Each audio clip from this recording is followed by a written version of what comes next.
সাইয়েদনা দাউদ আলাইহিস সালামের জীবনী সম্পর্কে শুনবো ইনশাআল্লাহ। সাইয়েদনা দাউদ আলাইহিস সালাম তিনি ছিলেন ইয়াকুব আলাইহিস সালামের পুত্র ইয়াহুদা এর বংশধর। আল্লাহ রাসূল সাল্লাল্লাহু আলাইহি ওয়াসাল্লামের পূর্বে যে দুজন নবী রাষ্ট্র ক্ষমতার অধিকারী হয়েছিলেন তার মধ্যে দাউদ আলাইহিস সালাম অন্যতম। অর্থাৎ আল্লাহ রাসূল সাল্লাল্লাহু আলাইহি ওয়াসাল্লাম, দাউদ আলাইহিস সালাম এবং দাউদ আলাইহিস সালামের সন্তান সুলাইমান আলাইহিস সালাম ওনারা নবীও ছিলেন, আবার রাষ্ট্র ক্ষমতার অধিকারীও ছিলেন। বর্তমান ফিলিস্তিন সহ ইরাক, শাম, সিরিয়ার এই যে বিস্তীর্ণ এলাকা, এই পুরো এলাকা নিয়ে তাদের রাজত্ব ছিল। এবং দাউদ আলাইহিস সালামের নেতৃত্বে এই পৃথিবীতে সর্বপ্রথম আল্লাহ তাআলার একটি অনুগত রাষ্ট্র প্রতিষ্ঠিত হয়, যেটা সীমানা ছিল আকাবা উপসাগর থেকে শুরু করে ফোরাত নদীর একেবারে পশ্চিম তীর পর্যন্ত। আল্লাহ তাআলা সাইয়েদনা দাউদ আলাইহিস সালামকে জ্ঞান, প্রজ্ঞা, বুদ্ধিমত্তা, আল্লাহ ভীতি এরকম অনেক ব্লেসিংস দিয়ে তিনি সাইয়েদনা দাউদ আলাইহিস সালামকে ধন্য করেছিলেন। দাউদ আলাইহিস সালামকে বনি ইসরায়েলের লোকেরা তাদের কিং বানিয়েছিল। তিনি নবীও ছিলেন, আবার অ্যাট দ্য সেম টাইম তিনি রাজাও ছিলেন। তো কিং তিনি কিভাবে হলেন, এই ঘটনাটা ঘটেছিল তালুত বাদশার নেতৃত্বে। দাউদ আলাইহিস সালাম যখন জালুতকে হত্যা করলো, তখন তালুত বাদশার পরবর্তীতে সাইয়েদনা দাউদ আলাইহিস সালাম বনি ইসরায়েলের কিং বা রাজা হয়ে গেলেন। এই ঘটনাটি কিভাবে ঘটলো সেটা বুঝতে হলে আমাদেরকে জানতে হবে যে তালুতকে, তালুত কিভাবে বাদশাহ হলো। এরপর আমাদেরকে জানতে হবে যে জালুতকে, জালুতের মৃত্যু কিভাবে হলো, এবং সাইয়েদনা দাউদ আলাইহিস সালামের উত্থানটা কিভাবে হলো।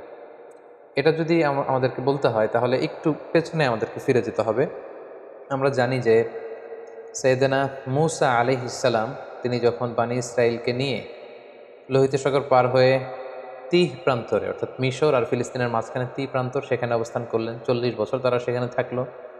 মূসা আলাইহিস সালামের ইন্তেকালের পরে মূসা আলাইহিস সালামের ভাগিনা ইউশা ইবনে নুন তিনি বনি ইসরায়েলের সবাইকে নিয়ে জেহাদ করলেন, এবং ফিলিস্তিনে তখন আমালেকারা থাকতো। আমালেকা একটা জাতিগোষ্ঠী, তাদেরকে হটিয়ে তারা ফিলিস্তিন দখল করলেন এবং সেখানেই থাকতে লাগলেন। এবং সেখানেই তারা দীর্ঘদিন থাকার পরে পুনরায় যখন তারা বিলাসিতায় গা ভাসিয়ে দিল, আল্লাহর পাঠানো বিধানকে তারা অমান্য করতে শুরু করলো, নাফরমানি শুরু করে দিল, আল্লাহ তাআলা আবার আমালিকাদেরকে তাদের উপর চাপিয়ে দিলেন। আমালিকেরা বিজয় লাভ করলো, বনি ইসরায়েল ছিন্ন বিচ্ছিন্ন হয়ে বিভিন্ন দিকে চলে গেল। এভাবে বনি ইসরায়েলের লোকেরা আবার পৃথিবীতে একটা নিগৃহীত হয়ে বহুদিন তারা কাটাতে লাগলো এভাবে। এরপর শামুইল আলাইহিস সালাম নামে একজন নবীকে আল্লাহ তাআলা বনি ইসরায়েলের কাছে পাঠান। ওনার সময়কালে বনি ইসরায়েলের মধ্যে আবার সংগঠিত হওয়ার একটা প্রবণতা তৈরি হয়। তাদের মধ্যে কিছু আল্লাহওয়ালা লোক শামুইল আলাইহিস সালামের কাছে আসলেন। তখন শামুইল আলাইহিস সালাম অত্যন্ত বৃদ্ধ, এবং যে বললেন, হে আল্লাহর নবী, আমরা বনি ইসরাইল আমরা আর কতদিন এই পৃথিবীতে নিগৃহীত থাকব? আপনি আল্লাহ তাআলার কাছে বলেন যে তিনি আমাদেরকে যেন আমাদের জন্য একজন রাজা পাঠান, মালিক। কারণ তখন আমালেকা গোত্রের রাজার নাম ছিল জালুত, তারা ছিল মুশরিক, আর বনি ইসরায়েলটা ছিল মুমিন। তো তারা বলল, হে আল্লাহর নবী, আপনি একজন রাজা আল্লাহ তাআলাকে বলেন তিনি যেন আমাদের জন্য পাঠান, ওই রাজার নেতৃত্বে, মালিকের নেতৃত্বে আমরা জেহাদ করব। তখন শামুইল আলাইহিস সালাম বললেন, কোরআনে কিন্তু এগুলো বিস্তারিত আল্লাহ তাআলা সূরা বাকারায় 246 নম্বর আয়াত থেকে শুরু করে ধারাবাহিকভাবে 1.5 পৃষ্ঠায় তিনি বর্ণনা করেছেন। আমি শুধু সার সংক্ষেপ আপনাদেরকে শোনাচ্ছি। শামুইল আলাইহিস সালাম বললেন, তোমরা জেহাদের জন্য এত পাগল হয়েছো, আল্লাহ যদি রাজা পাঠায় তখন তো মনে হয় তোমরা জেহাদ করবে না। তারা বলেন কি, আমাদের বাড়িঘর ছিল ফিলিস্তিনে, সেখান থেকে আমরা বিতাড়িত, আমাদের জন্য রাজা পাঠানো হলে জেহাদ করবো না? মানে অবশ্যই করব। তখন আল্লাহ তাআলা বনি ইসরায়েলের মধ্য থেকে একজন যুবককে রাজা হিসেবে নির্ধারণ করলেন, তার নাম ছিল তালুত। তাহলে এই প্রথমে আমরা জানতে পারলাম তালুতকে। তালুত হচ্ছে বনি ইসরায়েলদের মধ্যে থেকে একজন যুবক, আল্লাহ তাআলা তাকে রাজা করে পাঠালেন। কিন্তু বনি ইসরায়েলের লোকদের স্বভাব আমরা সাইয়েদনা মূসা আলাইহিস সালামের পর্বে শুনেছি যে তারা একের পর এক শুধু প্রশ্ন করে, গোয়ার তুমি করে, আল্লাহর বিধানকে লঙ্ঘন করে। তারা বলতে আরম্ভ করলো, এই তালুত কেন বাদশাহ হবে? সে তো আমাদের মতো সাধারণ মানুষ, তার না আছে অর্থ সম্পদ, না আছে সামাজিক প্রতিপত্তি, কিচ্ছু নেই। তখন শামুইল আলাইহিস সালাম বললেন, না, আল্লাহ তাআলা তাকেই তো রাজা বানিয়ে পাঠিয়েছেন, তাকে আল্লাহ তাআলা দেহে শক্তি দিয়েছেন, তাকে জ্ঞান দিয়েছেন, সেই তোমাদের বাদশাহ হবে। বনি ইসরায়েলের লোকেরা এখানে বাদশাহ, তারা বলল, না, আল্লাহ তাআলা যে ওনাকেই আমাদের বাদশাহ বানিয়ে পাঠিয়েছেন তার প্রমাণ কি? আমরা মুআজিজা দেখতে চাই। তখন আল্লাহ তাআলা মুআজিজা হিসেবে তাবুত পাঠালেন। তাবুত হচ্ছে এ উডেন বক্স, কাঠের তৈরি বিশাল একটা বাক্স ছিল, যেখানে মূসা আলাইহিস সালামের যে সেই লাঠি, যে লাঠি ফেলে দিলে এটা সাপ হয়ে যেত, সেই লাঠি সংরক্ষিত ছিল। বাকিয়াতুম মিন আলি মূসা ওয়া আলি হারুন, মূসা আলাইহিস সালামের জামা সংরক্ষিত ছিল, তাওরাতের কিছু ফলক সংরক্ষিত ছিল। এই বাক্স নিয়ে মুসা আলাইহিস সালাম সবসময় যুদ্ধের সময় সামনে রাখতেন। এই বাক্সের কারণে আল্লাহ তাআলা একটা সাকিনা, একটা মার্সি, ব্লেসিংস, একটা কুলনেস বনী ইসরায়েলের মধ্যে তিনি ঢেলে দিতেন, ফলে বনী ইসরায়েলের লোকেরা যুদ্ধের ময়দান থেকে পালাতো না। একই ঘটনা ঘটেছে ইউশা ইবনে নুনের সময়কালে। তিনি যখন জেহাদ করেছিলেন তখন এই বাক্সটাকে সামনে রাখতেন। এই বাক্স সামনে রাখলেই বনী ইসরায়েলরা জিতে যায়, হেরে যায় শত্রুপক্ষ। কিন্তু আমালেকার ওরা যখন জয়লাভ করলো তখন তারা এই বাক্সটাকে ছিনিয়ে নিল, যেটাকে কোরআনে বলা হয়েছে তাবুত, এই উডেন বক্স, এটা কাঠের বাক্স। তখন আল্লাহ তাআলা আমালেকার যেই শহরে, যেই জায়গাতে বাক্সটা রাখা হয়েছিল সেখানে মহামারী ছড়িয়ে দিলেন। আমালেকার লোকেরা এই বাক্সকে অন্য শহরে পাঠালো, সেখানেও মহামারী। এই বাক্স যেখানে যায় সেখানে মহামারী। তারা তখন সিদ্ধান্ত নিল, জালুত বাদশাহ সিদ্ধান্ত নিল যে এই বাক্স যেহেতু আমাদের না, এটা বনী ইসরায়েলদের বাক্স, ওদের বাক্স ওদের কাছে পাঠাও। গরুর গাড়িতে করে তারা বাক্স হাঁকিয়ে পাঠিয়ে দিল বনী ইসরায়েলের এলাকার দিকে। তখন আল্লাহ তাআলা বনী ইসরায়েলের লোকদেরকে বললেন, তোমরা মুআজিজা দেখতে চেয়েছিলে, যে আমি যে তালুতকে তোমাদের কিং বানিয়ে, রাজা বানিয়ে যে পাঠিয়েছি, তোমরা প্রমাণ চেয়েছো। তোমরা সবাই এখন তালুতের বাড়িতে যাও, এবং তালুতের বাড়িতে যেই তোমরা দেখবে যে সেখানে সেই তাবুত, সেই উডেন বক্স সেখানে পাওয়া যাবে। শামুইল আলাইহিস সালামের সাথে করে সব বনী ইসরায়েলের লোকেরা এবার তাদের এলাকার সে যুবক, নওজোয়ান, শক্তিশালী পুরুষ তালুতের বাড়িতে যেয়ে দেখে কি আশ্চর্য কাণ্ড, কি আজীব ব্যাপার। সেই যে ঐতিহ্যবাহী তাদের যে বনী ইসরায়েলের যে তাবুত, উডেন বক্স, যেটার মধ্যে নবী মুসা আলাইহিস সালামের ব্যবহৃত জিনিসপত্র, লাঠি, তাওরাতের ফলক, তাদের কিতাব, মুসা আলাইহিস সালামের জামা কাপড় পাগড়ি, এগুলো তারা এটা দেখে তো আবেগে আপ্লুত হয়ে গেল, এবং তারা এই মুআজিজা দেখে বনী ইসরায়েলের সবাই মেনে নিল যে আল্লাহ তাআলা যেহেতু তালুতকে কিং বানিয়ে পাঠিয়েছেন, আমরা তালুতকেই মেনে নিব। তখন বনী ইসরায়েলের সবাই তালুতকে তাদের সম্রাট বা তাদের কিং হিসেবে মেনে নিল। তাহলে সম্মানিত সুধী, এই পর্যায়ে আমরা বুঝতে পারলাম যে তালুত হচ্ছে বনী ইসরায়েলের কিং, অর্থাৎ বনী ইসরায়েলের তারা তখন মুসলিম ছিল, মুসলিমদের কিং হচ্ছে তালুত। আর তাদের বিপরীতে ফিলিস্তিনে যে জনগোষ্ঠীটা ছিল, মুশরিক একটা জনগোষ্ঠী, তাদের নাম ছিল আমালিকা। এই আমালিকার কিংয়ের নাম ছিল জালুত। তাহলে আমরা দুইটা ক্যারেক্টার পেলাম, এক হচ্ছে তালুত আর জালুত। সূরাতুল বাকারার শেষের দিকে 246 নম্বর আয়াত থেকে শুরু করে এই তালুত বাদশাহ, জালুত বাদশার কথা কিন্তু আল্লাহ তাআলা সেখানে উল্লেখ করেছেন। তাহলে এখন আমরা একটা ভয়ঙ্কর রক্তক্ষয়ী যুদ্ধ দেখব তালুত আর জালুতের মধ্যে। ওদেরকে মনে রাখতে হবে যে তালুত হচ্ছে মুসলিম বাদশাহ আর জালুত হচ্ছে মুশরিক বাদশাহ। তালুত হচ্ছে বনী ইসরায়েলদের কিং, আর জালুত হচ্ছে আমালেকা, যে জনগোষ্ঠীটা ছিল মুশরিক, তাদের কিং। তালুত বাদশাহ তখন বনী ইসরায়েলের মুমিনদেরকে নিয়ে বিশাল বাহিনী নিয়ে, কোনো কোনো তাফসিরে এসেছে প্রায় 80,000 সৈন্য নিয়ে তিনি তখন জর্ডান রিভার ক্রস করতে আরম্ভ করলেন। যেই জর্ডান রিভারের পশ্চিম দিকে এখন ওয়েস্ট ব্যাংক আছে, পশ্চিম তীর বলা হয়, এবং জর্ডান নদীর পশ্চিম পারে এই এলাকাটি অবস্থিত বলেই এটাকে ওয়েস্ট ব্যাংক বা পশ্চিম তীর আদ-দিফা আল-গারবিয়া হিসেবে এটাকে নামকরণ করা হয়েছে। তো জর্ডান রিভার যখন তারা ক্রস করে শত্রু এলাকার দিকে যাচ্ছিলেন, তখন তালুত বাদশাহ বললেন, তোমাদের জন্য আমার ঘোষণা হলো, কেউ এই জর্ডান নদীর পানি পান করতে পারবে না, যতই তৃষ্ণার্ত হয়। এখান থেকে পানি পান করলে কিন্তু তোমরা যুদ্ধের ময়দানে হেরে যাবে। তবে তৃষ্ণার কারণে, আউট অফ থার্স্টি, তোমরা যদি তৃষ্ণার্ত হও তাহলে 1 অঞ্জলি বা 2 অঞ্জলি হয়তো তোমরা খেতে পারো, কিন্তু ঘট ঘট করে বালতির পর বালতি, জগের পর জগ কিন্তু পানি সংরক্ষণ করা যাবে না, খাওয়া যাবে না।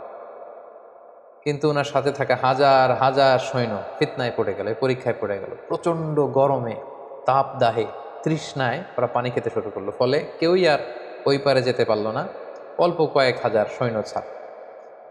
এবার এই অল্প কয়েক হাজার সৈন্য নিয়েই মুসলিম বাদশাহ তালুত তিনি দাঁড়ালেন। তার বিপরীতে আমালেকার হাজার হাজার সৈন্যদের সামনে জালুত বাদশাহ দাঁড়িয়ে আছে হাতির উপর। এবার মুশরিকদের এই বিশাল ব্যাটালিয়ন দেখে মুসলিম বাদশাহ তালুতের যে কয়েক হাজার সৈনিক যারা জর্ডান নদী ক্রস করে আসতে পেরেছে, তারা বলতে আরম্ভ করলো, এত বিশাল বাহিনীর সামনে আমরা কি করে যুদ্ধ করব? তখন তালুত বললেন যে সংখ্যা দিয়ে মুমিনদের সফলতা নির্ধারিত হয় না, বরং কামিং ফিআতিন কলিলাতিন গলাবাত ফিআতান কাসীরাতান বিইذনিল্লাহ। এই পৃথিবীতে কত অল্প সংখ্যক লোক আছে যারা বিশাল সংখ্যক লোককে হারিয়ে বিজয়ের পতাকা তারা হাতে ধরেছে। তোমাদের যদি হিম্মত থাকে, যদি মনোবল থাকে, তোমরা অবশ্যই জয়লাভ করবে। সেখানেও অনেক লোক যুদ্ধে অংশগ্রহণ করতে পারলো না। কোনো কোনো ঐতিহাসিকগণ বলেন যে মাত্র 313 জন সৈন্য নিয়ে তালুত বাদশাহ আল্লাহর নামে জালুত বাদশার দিকে ছুটতে আরম্ভ করলেন, এবং সেই মুহূর্তে তিনি ঘোষণা দিয়েছিলেন যে মুশরিকদের রাজা জালুদকে যে হত্যা করবে সেই আমার পরে বনী ইসরায়েলের কিং হবে এবং আমার মেয়েকে আমি তার সাথে বিবাহ দিব। সাইয়েদনা দাউদ আলাইহিস সালামের বাবা ছিল তালুত বাদশার একজন সেনাপতি, এবং দাউদ আলাইহিস সালামের বাবা তার 10 ছেলে, কোনো বর্ণনায় 11 ছেলেকে নিয়ে যুদ্ধে এসেছিল। এর মধ্যে সবচেয়ে তরুণ যুবক ছিল দাউদ আলাইহিস সালাম। তিনি আল্লাহর নামে, কোনো কোনো বর্ণনায় এসেছে ইসরায়েলি বর্ণনায় যে তিনি আল্লাহর নামে তীর মেরেছিলেন, কোনো কোনো বর্ণনায় এসেছে পাথর নিক্ষেপ করেছিলেন। উনার সেই তীর অথবা পাথর জালুদ বাদশার কপালের মধ্যে লেগে জালুদ বাদশাহ ছিটকে পড়ল হাতির উপর থেকে, এবং মুশরিকদের শিবিরে একটা মানে ভীত সন্ত্রস্ত পরিস্থিতি তৈরি হলো, এবং তালুত বাদশাহ যে কয়েকজন সৈনিক সাথে ছিল তারা হামলে পড়ল, এবং জালুত নিহত হওয়ার মধ্য দিয়ে মুসলিমরা সেখানে জয়লাভ করলো। তালুত বাদশাহ জয়লাভ করলো। ফাকাতালা দাউদু জালুতা, সরাসরি আল্লাহ তাআলা কোরআনে উল্লেখ করেছেন যে দাউদ নিজে আলাইহিসসালাম নিজে তিনি জালুত বাদশাহকে কিন্তু সেই যুদ্ধে হত্যা করেছেন বা পরাজিত করেছেন। এবং যেহেতু এই যুদ্ধে আমালেকারা পরবর্তীতে পরাজিত হলো, তালুত বাদশাহ জয়লাভ করলেন, এবং তালুত বাদশার যুদ্ধের আগের ঘোষণা অনুযায়ী তিনি তার মেয়েকে দাউদ আলাইহিসসালামের সাথে বিবাহ দিলেন, এবং ওনার পরবর্তীতে কিং হিসেবে দাউদ আলাইহিসসালাম নির্বাচিত হলেন। যেহেতু জালুত বাদশাকে তিনি হত্যা করেছেন, ফলে বনী ইসরায়েলের সবাই যখন এই ঘটনা শুনতে পারল, তখন দাউদ আলাইহিসসালামের জয় জয়কার। তিনি এক অবিসংবাদিত নেতা হিসেবে বনী ইসরায়েলদের মধ্যে আবির্ভূত হলেন। সম্মানিত সুধী, এই ছিল জালুত বাদশার পরাজয়। তালুত বাদশাহ কিভাবে নির্ধারিত হলেন, এবং তালুত বাদশার সৈনিক হিসেবে দাউদ আলাইহিসসালাম কিভাবে বীর দর্পে সাহসিকতার সাথে জালুত বাদশাকে পরাজিত করে বিজয়ের পতাকা তিনি হাতে নিয়েছিলেন। সম্মানিত সুধী, ঠিক এভাবেই সাইয়েদুনা দাউদ আলাইহিসসালামের উত্থান ঘটেছিল, এবং তিনি সম্মুখ যুদ্ধে সরাসরি জালুতকে পরাজিত করে তিনি ওনার সামরিক শক্তি তিনি প্রকাশ করেছিলেন, এবং বনী ইসরায়েলদের মধ্যে তিনি প্রশংসিত হয়েছিলেন। তালুত বাদশার পরে সাইয়েদনা দাউদ আলাইহিসসালাম যখন বনী ইসরায়েলের কিং বা রাজা হিসেবে তিনি দায়িত্ব গ্রহণ করলেন, তিনি রাজত্ব পেয়ে, কিংডম পেয়েও তিনি সবসময় সাদাসিধে জীবনযাপন করেছেন। সহিহ বুখারী মুসলিমের হাদিস থেকে আমরা জানি যে তিনি দিনের বেলা রোজা রাখতেন, রাতে তাহাজ্জুদ পড়তেন, এবং খুবই সিম্পল লাইফ তিনি লিড করতেন। ওনার ব্যাপারে আল্লাহ তাআলা কোরআনের বিভিন্ন সূরাতে বিভিন্ন আয়াতে উল্লেখ করেছেন। আল্লাহ তাআলা বলছেন, ওয়াযকুর আবাদানা দাউদা যাল আইদি ইন্নাহু আওয়াব। সূরাতুস সদে আল্লাহ তাআলা বলছেন যে হে নবী, আপনি দাউদের কথা কোরআনে উল্লেখ করুন, সে ছিল যাল আইদ, শক্তিশালী, আল্লাহর আইন বাস্তবায়নে শক্তিশালী ছিল। ইন্নাহু আওয়াব, তিনি আল্লাহমুখী ছিলেন, সবসময় আল্লাহমুখী থাকতেন। সূরাতুন নামলের 15 নম্বর আয়াতে আল্লাহ তাআলা বলেন, ওয়ালাকাদ আতাইনা দাউদা ওয়া সুলাইমানা ইলমা, আমি আমার নবী দাউদকে এবং সুলাইমানকে উভয়কে জ্ঞান দিয়েছি। I placed them with knowledge. সূরা সাবার 10 নম্বর আয়াতে আল্লাহ তাআলা বলেন, ওয়ালাকাদ আতাইনা দাউদা মিন্না ফাদলা, আমি দাউদকে আমার পক্ষ থেকে বিশেষ অনুগ্রহ আমি দান করেছি। সূরাতুস সদের 20 নম্বর আয়াতে আল্লাহ তাআলা বলেন, ওয়া শাদাদনা মুলকা, আমি দাউদের কিংডম সালতানাতকে মজবুত করেছি। ওয়া আতাইনাহুল হিকমা, আমি তাকে উইজডম দিয়েছি, প্রজ্ঞা দিয়েছি। ওয়া ফাসলাল খিতাব, আর তাকে আমি বিচার কার্যের ফায়সালা কি করে দিতে হয় সেই জ্ঞান আমি দান করেছি। সূরাতুস সদের 26 নম্বর আয়াতে আল্লাহ তাআলা ইরশাদ করছেন, ইয়া দাউদ ইন্না জাআলনাকা খলিফাতান ফিল আরদ, হে দাউদ, আমি আমার বিশেষ অনুগ্রহে তোমাকে এই জমিনের খলিফা বানিয়েছি। তুমি হচ্ছে এই পৃথিবীর খলিফা, খলিফাতুল্লাহ ফিল আরদ, পৃথিবীতে আল্লাহর খলিফা। ফাহকুম বাইনান নাস বিল হক, মানুষের মাঝে সত্য সহকারে যথাযথভাবে তুমি বিচার কার্যের ফায়সালা করো। ওয়ালা তাত্তাবিউল হাওয়া, হে দাউদ, তুমি প্রবৃত্তির অনুসরণ করো না। ফায়ুদিল্লাকা আন সাবিলিল্লাহ, প্রবৃত্তির অনুসরণ যদি করো তাহলে এই প্রবৃত্তির অনুসরণ তোমাকে আল্লাহর রাস্তা থেকে বিচ্যুত করে দিবে। এভাবে বিভিন্ন আয়াতে আল্লাহ তাআলা দাউদ আলাইহিস সালামের ব্যাপারে উল্লেখ করেছেন। সাইয়েদনা দাউদ আলাইহিস সালামকে আল্লাহ স্পেশাল একটা মুআজিজা দিয়েছিলেন, সেটা হচ্ছে তিনি যদি লোহার মধ্যে হাত লাগাতেন, মুহূর্তেই সেই লোহা গলে নরম হয়ে যেত। অর্থাৎ লোহা নরম হওয়ার মুআজিজা আল্লাহ তাআলা দাউদ আলাইহিস সালামকে দান করেছেন। সূরা সাবার 11 নম্বর আয়াতে আল্লাহ তাআলা বলেন, ওয়া আলান্না লাহুল হাদিদ, আমি দাউদের জন্য লোহাকে নরম করে দিয়েছি। এই লোহাকে নরম করে গলিয়ে পিটিয়ে তিনি বিভিন্ন জিনিস বানাতেন। কি বানাতেন সেটা সূরাতুল আম্বিয়ার 80 নম্বর আয়াতে আল্লাহ তাআলা বলছেন যে সাইয়েদনা দাউদ আলাইহিস সালাম বর্ম বানাতেন, আর্মার, সাজোয়া। যুদ্ধের ক্ষেত্রে যুদ্ধের আক্রমণ থেকে, অ্যাটাক থেকে বাঁচার জন্য যোদ্ধারা যে যুদ্ধস্ত্রাণ পরে, লোহার তৈরি শেকলের বুনন দিয়ে তৈরি যে আর্মার পরে, সাজোয়া পরে, তিনি সেটা বানাতে পারতেন। আল্লাহ তাআলা বলছেন ওয়া আল্লামনাহু সানাআতা লাবুসিল লাকুম, আমি দাউদকে কি করে যুদ্ধের পোশাক বর্ম বানাতে হয় সেটা শিখিয়েছি, লিতুহসিনাকুম মিন বাসিকুম, যাতে করে এই বর্ম পরার কারণে যুদ্ধের ময়দানে আঘাত থেকে তোমরা বাঁচতে পারো। সাইয়েদনা দাউদ আলাইহিস সালামের একটি বিশেষ গুণ ছিল যে তিনি নিজ হাতে উপার্জন করতেন। এত বড় রাজত্ব পেয়েও, এত বড় কিংডম পেয়েও কিন্তু তিনি সাদাসিধে জীবনযাপন করেছেন। সহিহ বুখারীর 2072 নম্বর হাদিসে আল্লাহ রাসূল সাল্লাল্লাহু আলাইহি ওয়াসাল্লাম বলেন, ওয়া ইন্না নাবিয়াল্লাহি দাউদ আলাইহিস সালাম কানা ইয়াকুলু মিন আমালি ইয়াদিহি, আল্লাহ নবী দাউদ আলাইহিস সালাম নিজ হাতে উপার্জিত অর্থ থেকে জীবন ধারণ করতেন। ভেরি সিম্পল লাইফ লিডিং তিনি করতেন। সবচেয়ে মজার ব্যাপার হচ্ছে নবীদের মধ্যে সবচাইতে সুরেলা কণ্ঠের অধিকারী কিন্তু ছিলেন সাইয়েদনা দাউদ আলাইহিস সালাম। উনি যখন ওনার উপর কিন্তু নাজিল হয়েছিল 4টা যে মেজর মৌলিক আসমানি কিতাব, জাবুর কিতাবটি আল্লাহ তাআলা দাউদ আলাইহিস সালামের প্রতি নাজিল করেছেন, এবং তিনি যখন আকাবা উপসাগরের তীরে বসে জাবুর কিতাব তেলাওয়াত করতেন, আকাশের পাখিগুলো ড্রপ করে নিচে নেমে যেত, তার চারদিকে প্যারেড করতে থাকতো, ঘেরাও দিয়ে থাকতো। সাগরের মাছগুলো সাগর ছেড়ে দিয়ে কিনারায় চলে আসতো। ওনার তাসবির সাথে সাথে পাহাড়গুলো, পাখিগুলো সব কিছু তাসবিহ পড়তে থাকতো। সুবহানাল্লাহি ওয়া বিহামদিহি। আল্লাহ তাআলা সূরা নিসার 163 নম্বর আয়াতে বলছেন, ওয়া আতাইনা দাউদা জাবুরা, আমি দাউদকে জাবুর কিতাব দান করেছি। সূরাতুল আম্বিয়ার 79 নম্বর আয়াতে আল্লাহ তাআলা বলেন, ওয়া সাখখারনা মা'a দাউদ আল জিবাল ইউসাব্বিহনা ওয়াত তাইর, আমি পাহাড়কে দাউদের জন্য বশীভূত করেছি। সে যখন তাসবিহ পড়তো, জাবুর পড়তো, পাহাড়ও পড়তো, পাখিরাও তাসবিহ পড়তো। সূরা সদের 18 এবং 19 নম্বর আয়াতে আল্লাহ তাআলা বলেন, ইন্না সাখখারনাল জিবালা মা'আহু ইউসাব্বিহনা বিল আশি ওয়াল ইশরাক, পাহাড়কে আমি দাউদের জন্য বশীভূত করেছি, সকাল সন্ধ্যা সে যখন তেলাওয়াত করতো পাহাড়ও তাসবিহ পড়তো। ওয়াত তাইরা মাহশুরা, পাখিগুলো এসে ওনার চারদিকে ভিড় জমাতো। কুল্লুল্লাহু আওয়াব, সব কিছু আল্লাহ তাআলার তাসবিহ পড়তো। এবং দাউদ আলাইহিস সালামের কণ্ঠ যে অত্যন্ত সুন্দর ছিল, মেলোডিয়াস ভয়েস ছিল, এটা বিশ্বনবী সাল্লাল্লাহু আলাইহি ওয়াসাল্লাম উল্লেখ করেছেন। সহিহ মুসলিমের 793 নম্বর হাদিসে একটি ঘটনা এসেছে যে আবু মুসা আল আশআরী রাদিয়াল্লাহু তাআলা আনহু সাহাবাদের মধ্যে খুব সুরেলা কণ্ঠের অধিকারী ছিলেন। তো উনি একবার রাতে ঘরে বসে কোরআন তেলাওয়াত করছেন, আল্লাহ রাসূল সাল্লাল্লাহু আলাইহি ওয়াসাল্লাম ওনার ঘরের পাশ দিয়ে যাচ্ছিলেন। তিনি হঠাৎ দাঁড়িয়ে দীর্ঘ সময় কোরআন তেলাওয়াত শুনলেন। তারপর দিন ফজরের পরে তিনি আবু মুসা আল আশআরী রাদিয়াল্লাহু তাআলা আনহুকে বললেন, হ্যাঁ আবু মুসা, তুমি কি জানো গত রাতে আমি তোমার ঘরের পাশে দাঁড়িয়ে তোমার কণ্ঠের কোরআন তেলাওয়াত শুনেছি। ইয়া আবা মুসা লাকাদ উতিতা মিজমারান মিন মাজামিরি আলি দাউদ, দাউদ আলাইহিস সালামের বংশে বা দাউদ আলাইহিস সালামের কণ্ঠে আল্লাহ যে সুরের ঝংকার দিয়েছেন, এই উম্মতের মধ্যে তোমার কণ্ঠে আল্লাহ তাআলা সেই সুরের ঝংকার ঢেলে দিয়েছে। সুবহানাল্লাহি ওয়া বিহামদিহি। সহিহ মুসলিমের হাদিস থেকে বোঝা যায় যে দাউদ আলাইহিস সালামের কণ্ঠ যে অসাধারণ ছিল, এটা রাসূল সাল্লাল্লাহু আলাইহি ওয়াসাল্লাম স্বীকৃতি দিয়েছেন।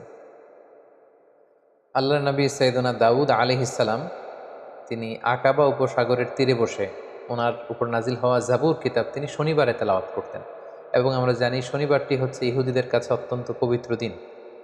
এজন্য সাইয়েদনা দাউদ আলাইহিস সালাম যখন শনিবারে জাবুর কিতাব তেলাওয়াত করতেন আকাবা উপসাগরের তীরে বসে, সাগরের মাছগুলো তখন এই তেলাওয়াত শুনবার জন্য তীরে চলে আসতো, সাগর ছেড়ে দিয়ে ডাঙ্গার কাছাকাছি চলে আসতো। এজন্য আল্লাহ তাআলা সে এলাকাতে ঘোষণা দিলেন যে শনিবারে মাছ ধরা নিষেধ, শনিবারে কেউ মাছ ধরতে পারবে না। সপ্তাহের বাকি 6টি দিন তোমরা মাছ শিকার করতে পারবে, কিন্তু শনিবারে কেউ মাছ শিকার করতে পারবে না। দাউদ আলাইহিস সালামের কওমের লোকেরা তারা কৌশল করলো, তারা শনিবারে কেউই মাছ ধরতো না, বরং মাছগুলো যখন আসতো তারা সাগরের মধ্যে বেড়ি দিয়ে রাখতো, বাঁধ দিয়ে রাখতো, যাতে করে মাছগুলো আবার ফিরে যেতে না পারে। তারা রবিবারে যে সে মাছগুলো ধরতো। সবাই বলতে আরম্ভ করলো, কেন এই মাছগুলো ধরছো? তারা তখন উত্তরে বলতো, কৌশল করে বলতো যে আল্লাহ তাআলা তো শনিবারে মাছ ধরা নিষেধ করেছেন, আমরা তো শনিবারে ধরছি না, আমরা মাছ ধরছি রবিবারে। তাদের এই কৌশলের কারণে আল্লাহ তাআলা তাদের প্রতি রাগান্বিত হয়ে ঘোষণা দিলেন, কুনু কিরাদাতান খাসিইন, তোমরা আমার এই বিধান, আমার এই নির্দেশনা, আমার এই আদেশকে লঙ্ঘন করার কারণে অভিশপ্ত বানর হয়ে যাও। ফলে তারা বানর হয়ে গেল। তার মানে দাউদ আলাইহিস সালামের কওমের মধ্যে থেকে যারা আল্লাহ তাআলার এই বিধানটি অমান্য করেছিল, তাদেরকে কিন্তু আল্লাহ তাআলা অভিশপ্ত বানরে রূপান্তরিত করেছিলেন। আল্লাহর নবী দাউদ আলাইহিস সালাম তিনি একদিন অন্তর অন্তর সিয়াম পালন করতেন, যেটি সুনানে নাসাইর 2388 নম্বর হাদিসে উল্লেখ রয়েছে। আল্লাহ রাসূল সাল্লাল্লাহু আলাইহি ওয়াসাল্লাম বলেছেন যে আফদলুস সিয়াম সিয়ামু দাউদ, রোজার মধ্যে পৃথিবীতে শ্রেষ্ঠ রোজা হচ্ছে দাউদ নবীর রোজা।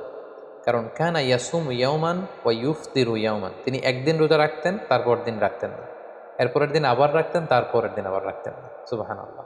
তিনি এভাবে সারা জীবন একদিন অন্তর অন্তর রোজা রেখেছেন। সাইয়েদনা দাউদ আলাইহিস সালামের ব্যাপারে হাদিসে একটি চমৎকার ঘটনা উল্লেখ রয়েছে। সেখানে আমরা জানতে পারি যে সাইয়েদনা আদম আলাইহিস সালাম, আমাদের আদি পিতা দাউদ আলাইহিস সালামের প্রতি খুশি হয়ে উনি ওনার নিজের জীবনের 40 বছর দাউদ আলাইহিস সালামকে দান করেছিলেন। ঘটনাটি কেমন ছিল? আল্লাহ তাআলা যখন আদম আলাইহিস সালামকে তৈরি করলেন, আদম আলাইহিস সালামের পিঠে আল্লাহ তাআলা মাসেহ করলেন।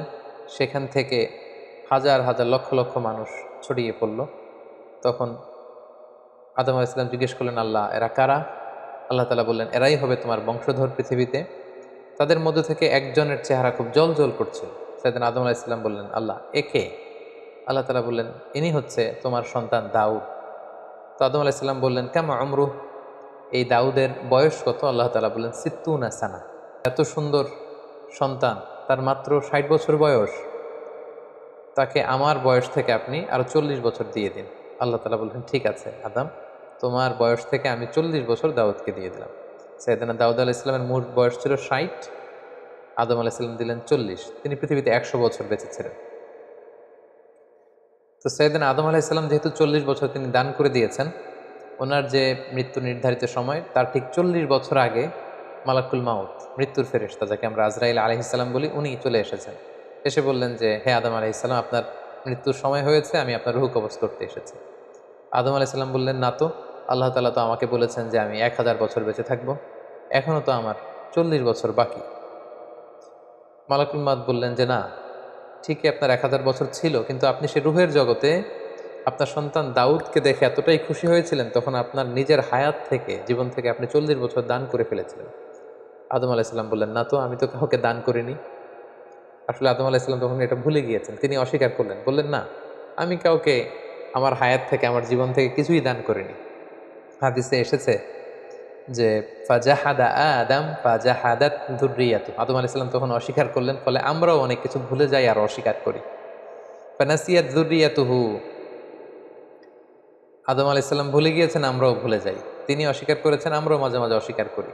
তিনি এই জায়গায় ভুল করে ফেলেছেন, খেয়াল রাখতে পারেননি, আমরাও এরকম ভুল করে ফেলি, খেয়াল রাখতে পারিনি। সাইয়েদনা আদম আলাইহিস সালাম কর্তৃক সাইয়েদনা দাউদ আলাইহিস সালামকে এই অতিরিক্ত 40 বছর দান করে দেয়া, এবং পরবর্তীতে মালাকুল মাউত যখন তিনি এসেছিলেন তার কাছে অস্বীকৃতি জানানো ব্যাপারে যে চমকপ্রদ হাদিসটি, এটি সুনানে তিরমিজির 3086 নম্বর হাদিসে উল্লেখিত হয়েছে।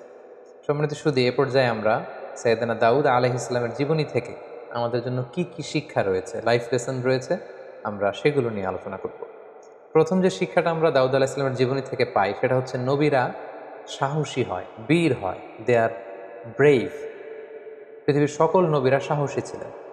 এই পৃথিবীতে এমন কোনো নবী খুঁজে পাওয়া যাবে না যিনি ভীরু ছিলেন, পাওয়া যাবে না, বরং পৃথিবীর সকল নবীরাই সাহসী ছিলেন।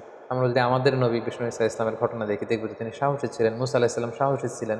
দাউদ আলাহিসাল্লামের যে ঘটনাটা, তিনি কিশোর হয়ে, যুবক হয়েও মুশরিকদের প্রতাপশালী বাদশাহ জালুদকে তিনি পরাজিত করেছেন, নিজে হত্যা করেছেন। সুবহানাল্লাহ বিহামদিহি। সো নবীদের জীবনী থেকে বীরত্বের এই শিক্ষাটা কিন্তু আমরা পাই। দ্বিতীয় যে শিক্ষাটা আমরা পাই, সেটা হচ্ছে বিজয়ের জন্য খুব বিশাল সংখ্যক লোকের দরকার নেই। স্বল্প সংখ্যক লোক তাদের ইফোর্ট যদি খুব মন থেকে হয়, তাদের ডেডিকেশনটা যদি ওই রকম হয়, তাহলে স্বল্প সংখ্যক নিবেদিত প্রাণ দিয়েও কিন্তু অনেক বিরাট কাজ করে ফেলা যায়। যার জ্বলন্ত প্রমাণ হচ্ছে তালুত বাদশার নেতৃত্বে মাত্র 313 জন নিয়ে যে তারা বিশাল এই মুশরিক জালুত বাদশাকে পরাজিত করেছে। কোনো কোনো তাফসিরে এসেছে 80,000 সৈন্য নিয়ে তিনি বনী ইসরায়েল থেকে বের হলেন। জর্ডান নদী ক্রস করতে করতে সেখানে আরও প্রায় 70,000 তারা পানি খেয়ে সেখানে পড়ে রইল। এরপরে যারা ছিল তারা বিশাল বাহিনী দেখে ভীরুতার কারণে সামনে এগোতে পারল না। পরবর্তীতে মাত্র 313 জন নিয়ে তিনি সামনে এগুলেন, এবং আল্লাহ তাআলার মেহেরবানিতে, তাদের ডেডিকেশনের কারণে, তাদের মনোবলের কারণে কিন্তু আল্লাহ তাআলা তাদেরকে বিজয় এনে দিয়েছেন। এবং খুব সুন্দরভাবে আল্লাহ তাআলা কালামুল্লাহ মাজিদে উল্লেখ করেছেন যে কাম্মিং ফিআতিন কলিলাতিন গলাবাত ফিআতান কাসীরাতান বিইذনিল্লাহ। এই পৃথিবীতে এমন অনেক নজির আছে, অনেক ইতিহাস আছে যে অল্প সংখ্যক লোক বিশাল বাহিনীকে পরাজিত করে বিজয় লাভ করেছে। দরকার শুধু দৃঢ় মনোবলের, দরকার শুধু হিম্মতের। সবসময় ইসলামে একটা জিনিস খেয়াল রাখতে হবে যে সংখ্যা দিয়ে সফলতা নির্ধারিত হয় না, বরং সফলতা নির্ধারিত হয় সিনসিয়ারিটি দিয়ে। 3 নম্বর যে শিক্ষাটি আমরা পাই সেটি হচ্ছে নেতৃত্বের জন্য সুস্বাস্থ্যের দরকার হয়। এটা দাউদ আলাইহিস সালামের ছিল। প্রজ্ঞা, ন্যায়নিষ্ঠা, উন্নত মানের বাগ্মিতার দরকার হয়। তার সবগুলোই কিন্তু যথাযথভাবে সাইয়েদনা দাউদ আলাইহিস সালামের জীবনীতে আমরা খুঁজে পাই। 4 নম্বর যে শিক্ষাটা আমরা পাই যে তিনি এই combined between revelation and kingdom. আমরা বলেছি পৃথিবীতে সর্বপ্রথম ওনার সময়ই একটি আল্লাহ তাআলার বিধান সম্বলিত একটি রাষ্ট্র তিনি প্রতিষ্ঠা করেছিলেন, যেখানে আল্লাহর বিধান দিয়ে বিচার করা হতো, আল্লাহর আইন দিয়ে ফায়সালা দেয়া হতো, যেখানে আল্লাহ তাআলার বাণী দিয়ে তিনি খলিফাতুল্লাহ ফিল আরদ হিসেবে তিনি আল্লাহর খলিফা হিসেবে পৃথিবীতে তিনি বিচার কার্যের ফায়সালা দিয়েছেন। অর্থাৎ একদিকে তিনি আল্লাহর কাছ থেকে রেভেলেশন রিসিভ করতেন, ওহী, আবার একদিকে তিনি কিংডম অর্থাৎ রাজত্বের দায়িত্ব, দায়ভার কিন্তু তিনি পালন করতেন। তাহলে দুইটা তিনি কম্বাইন করেছেন, তিনি নবীও ছিলেন আবার রাজাও ছিলেন। তার মানে বোঝা যায় ধার্মিকতা এটা দেশ পরিচালনার জন্য, এটা নেতৃত্বের জন্য, এটা সোশ্যাল লিডারশিপ, এটা পলিটিক্যাল লিডারশিপের ক্ষেত্রে কোনো বাধা নয়, বরং নবীরাই কিন্তু সে নমুনা আমাদের জন্য দেখিয়ে গিয়েছেন। 5 নাম্বার যে শিক্ষাটি আমরা পাই সেটা হচ্ছে স্পিরিচুয়ালিটি। আপনি যত ধনী হন না কেন, আপনি যত বড় হন না কেন, আপনার আত্মার খোরাকের জন্য কিন্তু আপনার আধ্যাত্মিকতার দরকার আছে। সাইয়েদনা দাউদ আলাইহিস সালাম তিনি রাজপ্রাসাদে থাকতেন, কিন্তু রাতের বেলা তাহাজ্জুদ পড়তে ভুলে যেতেন না। তিনি রাজত্ব পরিচালনা করতেন, তিনি একদিন অন্তর অন্তর রোজা রাখতে ভুলে যেতেন না। তো এই স্পিরিচুয়ালিটির শিক্ষা কিন্তু আমরা সাইয়েদনা দাউদ আলাইহিস সালামের কাছে পাই। অর্থাৎ আমরা যত ধনী হই না কেন, যত বড় পজিশন হোল্ড করি না কেন, আমাদের আধ্যাত্মিক উন্নয়ন কিন্তু আমাদেরকে সুখের সন্ধান দিবে, প্রশান্তির সন্ধান দিবে। 6 নম্বর যেই ব্যাপারটি আমরা শিখতে পারি সেটা হচ্ছে মেলোডিয়াস ভয়েস। এটা আল্লাহ তাআলার পক্ষ থেকে একটি বড় ব্লেসিং। চমৎকার সুরেলা গলা, সুন্দর কণ্ঠ, এটা কিন্তু আল্লাহ তাআলা সবাইকে দেন না। এ ব্যাপারে সাইয়েদনা দাউদ আলাইহিস সালাম ছিলেন নবীদের মধ্যে স্পেশাল, ইউনিক। ওনার কণ্ঠের মতো কারো কণ্ঠ ছিল না। উনি তেলাওয়াত করলে পাখি চলে আসতো, মাছ চলে আসতো, পশুরা চলে আসতো, পাহাড় তাসবিহ পড়তে থাকতো। সো যাদেরকে আল্লাহ তাআলা এই চমৎকার কণ্ঠ দিয়ে ধন্য করেছেন, তারা যেন এই কণ্ঠটাকে ইসলামের পক্ষে কাজে লাগায়। আমরা যেন আমাদের কণ্ঠটাকে, সুরেলা কণ্ঠকে ইসলামের পক্ষে কোরআন তেলাওয়াত করে, সুন্দর নাশিদ পরিবেশন করে, ইসলামের পক্ষে, মানবতার কল্যাণে যেন আমরা আমাদের এই মেলোডিয়াস ভয়েসকে কাজে লাগাতে পারি। সবশেষে 7 নম্বর যে শিক্ষাটি আমরা পাই সেটা হচ্ছে নিজ হাতে উপার্জিত অর্থের চেয়ে শ্রেষ্ঠ অর্থ আর হয় না। যেটা সহিহ বুখারীতে আল্লাহ রাসূল সাল্লাল্লাহু আলাইহি ওয়াসাল্লাম বলেছেন, এবং তিনি বলেছেন আল্লাহ নবী দাউদ আলাইহিস সালাম নিজ হাতে উপার্জিত অর্থ তিনি ভক্ষণ করতেন। তিনি নবী হয়েও, তিনি রাজা হয়েও, তিনি এত বিশাল সাম্রাজ্যের প্রতাপশালী একজন অধিপতি হয়েও তিনি নিজ হাতে উপার্জিত অর্থ থেকে জীবন ধারণ করতেন। এটা থেকে প্রমাণিত হয় যে নবীরা হার্ড ওয়ার্কিং ছিলেন। কারণ আল্লাহ রাসূল সাল্লাল্লাহু আলাইহি সাল্লাম ইরশাদ করেছেন, মা বাআসাল্লাহু নাবিয়্যান ইল্লা রাআল গানাম। এই পৃথিবীতে আল্লাহ এমন কোনো নবী পাঠাননি যারা ছাগল চড়ায়নি। সো সব নবীরা ওনারা পরিশ্রমী ছিলেন, হার্ড ওয়ার্কিং ছিলেন। পরিশ্রম করলে যে লোনা পানি দেহ থেকে বের হয়, সেই লোনা পানিতে জন্ম নেয় সফলতার বীজ। এটাই হচ্ছে নবীদের পয়গাম, এটাই হচ্ছে নবীদের স্লোগান। তাই পরিশ্রমে লজ্জা নেই, কাজে লজ্জা নেই, লজ্জা হচ্ছে অলসতায়।